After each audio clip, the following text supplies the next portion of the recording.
আজকে তোমাদের সঙ্গে স্টেপ বাই স্টেপ একটা নেচার আর্টের পেন্টিং শেয়ার করব। তো দেখো, প্রথমে আমি পেজটাকে ভালো করে মাস্কিং টেপ দিয়ে চারিদিকটা টেপিং করে নিয়েছি। তারপর মাঝখানে দিয়েছি পার্পেল কালার। এটা কিন্তু দেখে মনে হবে যে ওটা পিঙ্ক কালার, কিন্তু এটা পিঙ্ক কালার নয়, এটা কিন্তু পার্পেল কালার দিয়ে মাঝখানটা করে নিয়েছি। আর তিনটে ভাগে ভাগ করে কালার করেছি। ফার্স্টে দিয়েছি ভায়োলেট, তারপর পার্পেল, আবার দিয়েছি ভায়োলেট।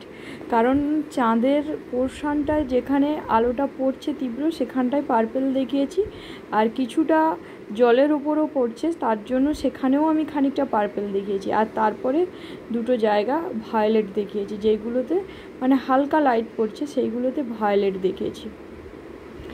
আর তারপরে মাঝখান দিয়ে একটা দূরের সামিয়ানা বা কিছু ঢিপি টাইপের আছে, ওইটা করেছি। ওটা প্রথমে আমি ভায়োলেট দিয়ে করার চেষ্টা করছিলাম, তারপর দেখলাম যে ভায়োলেট দিলে ভালো আসছে না, এই জন্য আবার ব্ল্যাক দিয়ে করেছি কাজটা। আর তারপরে চাঁদটাকে একটা রাউন্ড শেপ দিয়ে করে একটা স্পঞ্জ নিয়ে ওটাকে আমি একটা টেপিং করে করেছি কাজটাকে, যাতে চাঁদটাকে রিয়েল লাগে। আর চাঁদের গর্ত বা ওই যে কলঙ্ক যেটাকে বলি সেটাকে বোঝানোর জন্য আমি একটু হালকা বার্ন কালার দিয়ে আর একটু টেপ করে দিয়েছি যাতে ভালো লাগে।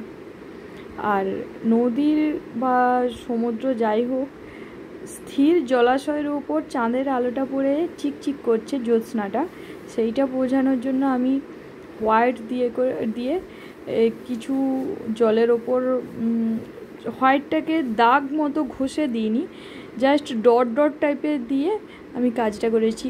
মনে হয় যে জ্যোৎস্নাটা পড়ে জলটা ঝিলমিল করছে বা চিকচিক করছে, এইরকম একটা করেছি।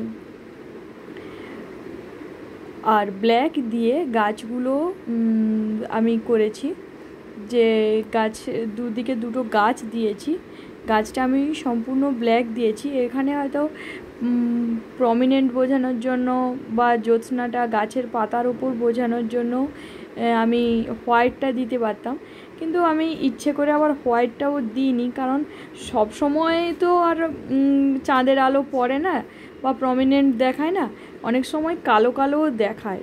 তো সব ছবিতে সেটা মানে করতে পারি, করলেও করা যায়, কিন্তু আবার না করলেও করা যায়। তার কারণে আমি ভাবলাম যে এই ছবিটা একটু এই রকম রাখি, ইচ্ছে করেই এটা আমি রেখেছি। কেউ ভাবলে যে আমি প্রমিনেন্ট করব তো অবশ্যই করতে পারে। আর শেষে আমি দুটো ঘাস দিয়েছি, দুটো নয় কয়েকটা ঘাস দিয়েছি। এই যে পুরো লুকটা কেমন হয়েছে অবশ্যই কমেন্টে জানিও সবাই।